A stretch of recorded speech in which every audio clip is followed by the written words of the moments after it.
Living for other people is going to kill you. As a matter of fact, it's already killing you slowly. And you're just starting now to realize it. I hate performative people. I don't think anyone likes performative people. We don't like people who pretend they're people they're not. Just for the sake of being accepted by others. How many times have we judged people for acting pick me? That's the first thing that comes up to mind. Pick me girls. How many times have we heard them talk in this voice that's just like so cutesy and demure? And how many times have we judged them? Except performance doesn't always have to be exaggerated. It's not always the pick me girls. I don't think we should hate on pick me girls. See, you can't perform without an audience. You can't live for other people if there aren't other people around. Hence the title of this episode. But why do we do that? Why do we perform? Why do we sacrifice authenticity to fit in a society that can't accept us the way we are? Why do we perform? And so the problem doesn't rise when you're performing. The problem will only show itself to you when you'll slowly start to forget who you are. Because the longer you perform, the more you forget who you were before performing. The longer you live in a role to fit in, the longer and the harder it will take you to reconnect and to just remember who you were before all of this. And so the question is, are you living or just performing? Everyone on social media, or at least anyone who has a self-help podcast, will tell you to not care about other people's opinions. That when you'll stop caring about people's opinions, that's when you're going to free yourself from everything. That's where you're going to reach your highest and fullest potential. That's when you're going to become your best self. Everyone's going to tell you that you shouldn't care. Yet we all care. We want to fit in. So I'm not here to tell you not to care about what other people say or think of you, because I think you already know that. I think we all know deep down that in a couple years, I'm talking to all the people my age, in a couple of years, all these people that go to high school with you, you're not going to remember them. You're not going to meet them again, most likely. You might meet one or two, but and still, you're probably not going to meet them again for a very long time. You're going to spend your high school years in the same class and then forget you even knew each other at some point. And so why care? I do get the point. That's the point everyone makes. Everyone tells you to be the main character in your life because that's all you can be. You can't make and you shouldn't make someone else the main character in your life, nor can you be the main character in other people's lives. You only get to see life through your perspective. And so think of it like a movie and you're the main character. And I get that. I think if used properly, this advice can help you really detach yourself from how people perceive you. And that's amazing. That's good. However, some people, and a lot of us actually, take this to the other level. They take this to the next level. I'm talking about dressing accordingly to the trends and to what people think is cute, and just ditching anything people say is overrated or anything they say is so 2016, what is wrong? What was wrong with 2016? I would rather live in 2016 than in 2025, honestly. 2016 was giving, but that's a topic for another time. But we're just in general talking and dressing and walking and living in a way to be accepted. Which, do you even want to be accepted in a society where you constantly need to perform to be accepted? Because then you're not really accepted, are you? It's just the version of yourself that you sell to people that's being accepted, but who you really are, you're never going to be accepted, are you? And so I want you to think of the pick me girls. I want you to think of the people who post hashtag Black Lives Matter, but they're racist.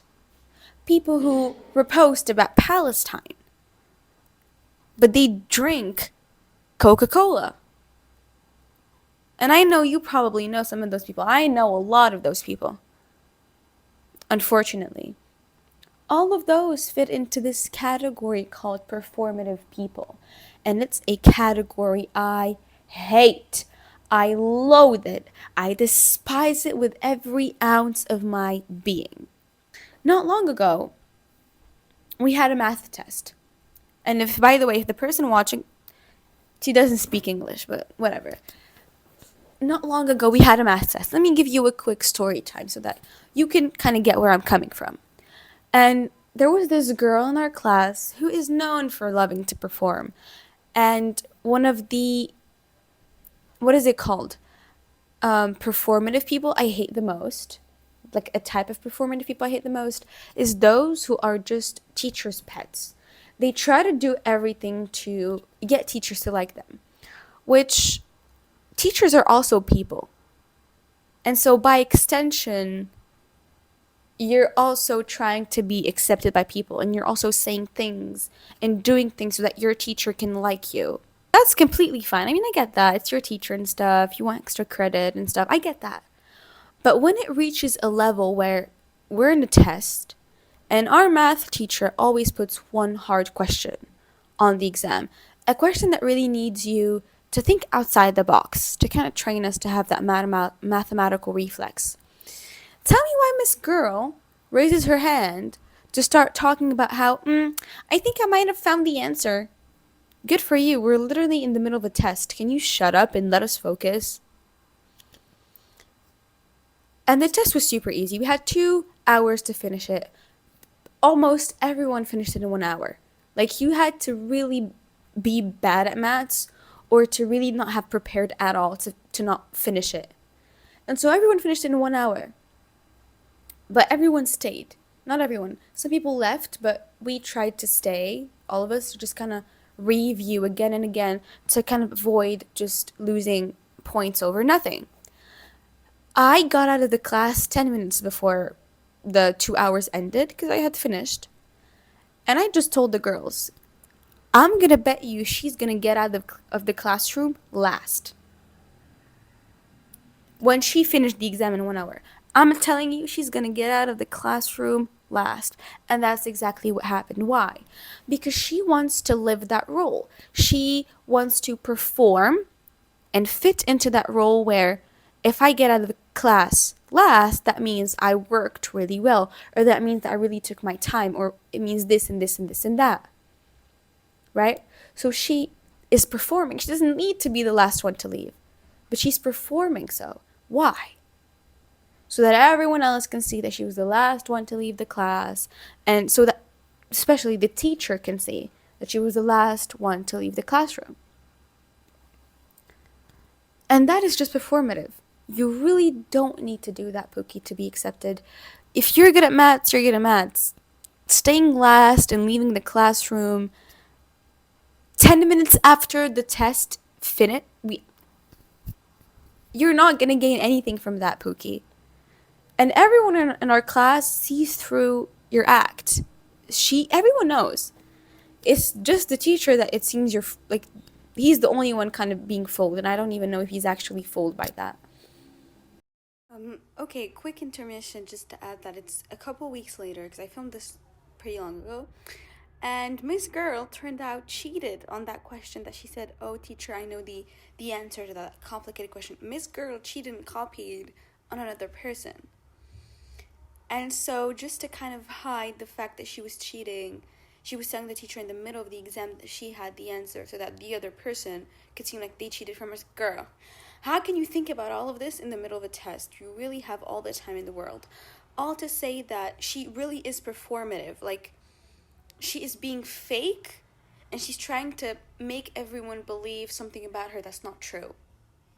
To the point where, like, she's cheating. And am I just the only one that's like, this is mind blowing to me? Like, oh my goodness. Oh my god. And just to clear that there isn't anything wrong with being the last one to leave the classroom, but in her case, the why she did it is just to seem and to appear a certain way. And that's what I have a problem with. That's what I'm trying to get to. That's my point that I'm trying to make. So just to clear that out of the way. And so that's the kind of and a type of performative people I hate. I don't hate her. I hate that kind, like that type of people in general. And it's just like, why do that? Literally, why do that? Why be a pick me and run after boys to live that performance where you're one of the boys? Why perform and try to be a teacher's pet and follow teachers outside the class hours just to show them that you... And there is a difference between people who actually like teachers and people who just do it for the sake of doing it. Because I think that when you actually like go and talk to teachers outside class hours, it's usually one or two teachers. Because teachers are just people. You're not going to like all of your teachers. But it's completely normal to like one or two and to actually have conversations with them. If they can teach you things, even like, if they can be adults you can look up to, then that's amazing for you. I'm so happy for you, literally. But you're not going to like all of them. So why are you running after each and every teacher? That's performance. That is straight up performance. More often than not, and why I said in the beginning that we shouldn't hate pick-me girls or really anyone that's performative, it's because I think it's more of a survival skill. It's a survivor, I don't know how to call it, but survival thing. I said it's not malicious sometimes, it's survival. Yes, because we just want to be accepted. People who don't feel accepted or loved end up killing themselves in some cases because they feel like they don't belong. As human beings, we need to feel like we belong. And for some people, that's the only way they feel like they belong. It's straight up survival. You just want to be accepted. And in that performance, we can think of Cassie, for example, in Euphoria. She is performing that role. She's trying so hard to be another version of Maddie. But no matter what she does, she'll never be her. Because that's the thing with performance. It's just a role. It's not who you truly are. At the end of the day, she's always going to be the friend that betrayed her friend. The girl that betrayed her friend. She's always going to be the other woman. She's always going to be Nate's side chick. She's never going to be Maddie. Never. And so waking up at 4 a.m. and doing all of that and dressing a certain way and doing your hairstyle like this and trying to act like Maddie, no matter how hard you try, you're never going to become her. And so when you're a pick-me girl and you try to be one of the boys so bad, you're never really going to be one of the boys. When you have to run after teachers to look like a nerd and be a teacher's pet, then teachers don't like you necessarily. If you have to go out of your way to make teachers like you, then that means they don't really do. So it's really just to be accepted. We want to be loved. Remember Cassie, Miss Girl just wanted to be loved. She just wanted a masculine figure in her life because obviously we all know what happened with her father. And so a lot of the time, it has to do with survival rather than just performing for the sake of performing. And that's why judging people is not the best thing to do. And you actually should avoid that because you never know the silent battles people are fighting or why they're even performing. Because I just think that you need to either have no authenticity at all, have no morals, no ethics, just you're just performative, like by nature. To really let go and really just disregard who you are to be accepted by people. You're killing yourself. You are killing who you truly are. You're killing your identity for the sake of being accepted by people, and hence the title. Living for other people is killing you. That's why I hate performative people, but at the same time, it's hard to just judge them. Like there has to be something to you deeper than that for you to just sacrifice who you are for other people. And so we perform because there is an audience. We perform for other people to watch.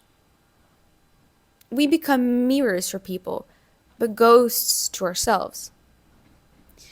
We shape who we are according to trends, according to parents. How many people do you know that have chosen careers or majors to study just to please their parents? How many influencers do you know who changed and rebranded themselves for their followers? How many friends do you know that changed completely just to fit in a friend group? We live for other people. We live for this audience, but what happens when the audience leaves? You're stuck on a stage in costume, alone. And the worst part is, you don't even have yourself because you've been stuck in this performance to the point where you don't even remember who you are. The costume became your new skin. And now the audience is empty. There's no one watching but yourself. And yet, you still can't be you. And that's the worst and scariest part about living for others. Losing your connection to your values, to who you were, to what you like, to what you don't like. Losing connections to your opinions, even. How many people do we know that change their opinion based on who they're hanging out with? I was one of those people. Growing up bullied, and see this is why I would say that being performative is sometimes just survival. I used to be bullied to the point where I thought I was so unlovable. I thought I was so unworthy of friendship and love to the point where I was a completely different person depending on who I was hanging out with. And I'm never going to forget this one time we were at a mall with a friend that wasn't my friend really. The friendship was very much one-sided.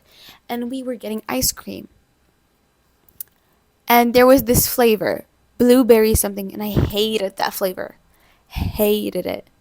And she was like, "Oh my god, like this is my favorite flavor. Me and the girls, we always used to eat this and stuff." I was in like what, 5th grade? And I was like, "Oh my god, yes." I hated that flavor. Hated that ice cream. And I it happened naturally in my brain. My brain automatically rewired the answer. Redirected it. That was the last thing I wanted to pick, but I chose it. So that I have something in common with her and with all the other girls of the group, so that I could be accepted. And I would belong in this fun group. And so it happens to all of us. But you can't let yourself lose yourself. That's the only person you have is you. Because when the audience leaves, when the theater is empty, there's only you on stage. Don't forget that. Don't forget that at the end of the day, you only have you. Something else that happens when you constantly act, you become a professional actor, is exhaustion. Like I said in a couple episodes back, I think, about nonchalance, we're constantly performing. People get paid to perform. You know that. Actors are being paid because it's a job. It's exhausting. And so they get paid for this service that they make as actors. You perform and you have nothing to gain, nothing, but everything to lose. So you're exhausted mentally because you always have to think fast. Can I say this? Can I not say this? Should I say this? Should I not say this? Should I agree with them or disagree? If I disagree, are they going to think that I'm not like them? Should I wear this? Should I wear that? Is this too showy? Is this not showy enough? Should I straighten my hair? Should I leave it curly? What kind of makeup should I do? Espresso makeup or a bit more strawberry girl makeup? I know for a fact this is how fast your brain works. And I'll admit it's impressive, but it's going to leave you tired. When you live for other people, when you change your opinion based off of what they like and what they don't like, when you change you based off of what they like and what they don't like, what they think, you learn to hate yourself because you're just like, why can I not be all of those things naturally? I have to act. It means I am not good enough. If I was good enough, I wouldn't have to act. And so it teaches you to hate yourself. You're losing yourself and you're hating yourself.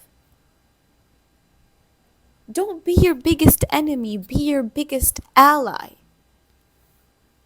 Applaud yourself. Be there for yourself. If you don't have you, you don't have anyone else. You have God. That's all you have, and besides God, I'm talking about physical beings, you only have you. You only have you. And I could say to you, oh, maybe you have your parents. Some people's parents were deceased. Some people's parents are abusive. At the end of the day, you really only have you. And so, all of these results, all of this cost, what you pay, the price you pay for being a performative person and living through others it's going to cost you way too much. It's already costing you way too much. And so you need to reconnect with yourself before it's too late. And I get it. I get that it's because you have this fear of rejection. I get that it's because you're afraid of not being loved. And I get that you think that you're not enough. And I don't really know I don't know what you've been through. I really don't know. But no matter who you are, you have to really be a fucked up person. You have to be evil on earth to not deserve love and affection. Everyone is worthy of love. You have to really be evil and Machiavellic to be unworthy of love. And I think there's very few people that are like that. And I'm talking about mundane people like you and me. In order to detach yourself from these shackles that you actually change yourself to, like no one else did this to you. I get that it's because of other people that you change yourself, but you can also break yourself free. And so personally, my journey towards self-acceptance before self-love, because I think that in order to love someone, to love yourself, you need to accept who you are. And so what really, really, really helped me, genuinely, is journaling. And everyone is telling you to journal on social media. I get that, I really do. But I promise you, it's life-changing. It's that good. It's really, really that good. I have should I show you? It's a bit messy. My desk is a bit messy. These are all of my journals. These are my little babies. Ugh. Here they are in all of their glory. When I tell you it saved me and when I tell you it's that good, I'm really not lying. I am not glazing this and I'm not over exaggerating. Bring you guys a little closer. Journaling really changed my life. And I'm wallah on God, I am not over exaggerating. And I wish I was lying, but it's really that simple. It's free therapy, guys. It's literally free therapy. All of these are for different things. They're not for the same stuff. I have a culture journal. I have a imperfection is perfection journal. Need to explain that. I have a planner slash thing journal. It's complicated. And I have an everyday journal that I just bought. These three are all everyday journals, by the way. They're just to talk about your daily life, your feelings, and all of that. This was my first one ever. This goes back to 2021, I believe, or 2022. 2021. It was before the World Cup. I remember that. This was my second one, the one that I loved the most, and this was the most recent one that I just bought because I finished this one. And I promise you, this has taught me self-love. This journal that I am holding in my hands, it's crazy what just writing on pages on paper can teach you. I want you to just journal all of the things that you feel. I want you to reflect on you. I want you to think of, why do I hate myself? I want you to name all of the good qualities about yourself. Go and go on Pinterest and search self-love prompts, what to talk about. Like, guys, I really kid you not, journaling is really going to save you if you're a people pleaser. For example, I used to do this thing where I would write myself daily reminders. Don't judge what I'm writing. This goes back. Ooh, see? It's really 2021 vibe. And it was just like to remind myself of things. Whenever I'd remember something, I'd write it here. And I would read these pages. For example, if you don't have friends, it's okay. You're enough for both you and the other you. And I'm not inventing this. Stop. Become the version of you that you like the most. Change takes time, so don't worry about it and live the moment. You're maybe not as pretty as some people, but at least you find your soul divine. The only thing that matters right now is you, and it's not selfish. You're not here to please anyone, so please yourself. Oh. And this really helped me, just writing things like this and reminding myself that I am my own friend and that I don't really need anyone has really taught me to enjoy my own company and to love me again after I've spent years hating who I am. I spent my entire childhood wishing I was someone else. But guess what? I'm never going to get those years back. That's true. But at least I changed that now. At least I love who I am now. And it's not too late for you to do that as well. So journal, take your time. Go and touch the paper of these journals. See which one you like the best. Decorate them. Be messy. Be you. Unapologetically. No one is going to judge you. There's no one who's going to read these. You can keep them all to yourself. No one is going to touch them. They're yours and just yours. No one is going to judge you. No one is going to tell you something is too emotional. No one is going to judge you there but yourself. So do not judge yourself. Whatever you want to write, write it. No matter how crazy or overdramatic it is, write it down. Or no matter how mundane it is or boring. Write about what you ate this morning. And then, I don't know, that same night, write about your ex-situationship that just came back into your life and how you might just break no contact. Be as messy and random as you want, because really, these pages will never judge you. You will never judge yourself. And when you will accept yourself with your good and bad character traits, with everything in you, that's when you're not going to care about what other people think, because you're going to realize you're enough for yourself.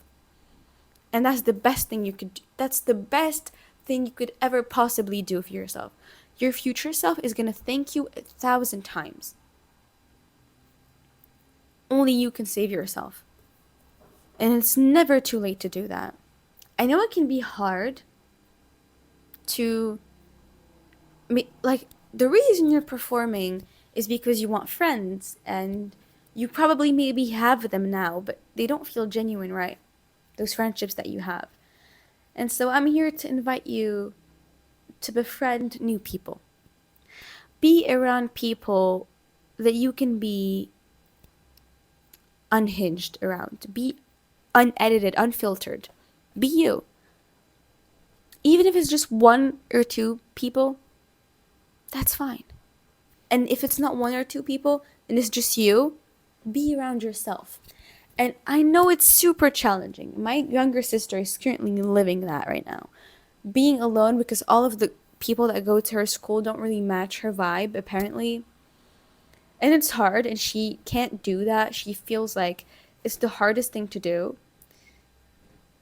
But just try it. Try to go to a cafe alone, take yourself on dates, become your own friend, so that even if you don't find people who match you, you don't have to be lonely. You can be alone and not feel lonely. And I promise you, it's life-changing. And so change takes time. If you're performative, or if you just care too much about what other people think in general, then it's going to be hard. It can take you years and months to really be able to live for you and be unapologetic about it. You don't care. This is my life and I'm going to live it. My life, my rules, my style, my attitude. if you don't like it, that's fine. I like me. And it's going to be hard, but I promise you, you're going to be worth it, because you genuinely do not owe a version of you that never existed and that makes you uncomfortable to anyone. You don't owe that to anyone. I guess the point of today's episode is really just realizing, and it's just a reminder really, that your life isn't a performance, and you don't need an audience to applaud you when you finish performing, let alone for love, respect, or for feeling like you belong. There's a peace in being real, and it's waiting for you. It's there. If the fact that you just want to change this tells me that you want to become you, not become, but reconnect with who you were. And that's beautiful in itself. You want to save yourself, and that's a sign of true, genuine love. And so I hope that with today's episode, I could have brought you just a little bit of understanding about the topic, some advice, maybe, and I genuinely hope this has helped you. And I guess that's it for today's episode. Thank you for watching, and see you next time on a new episode of Unspoken Thoughts.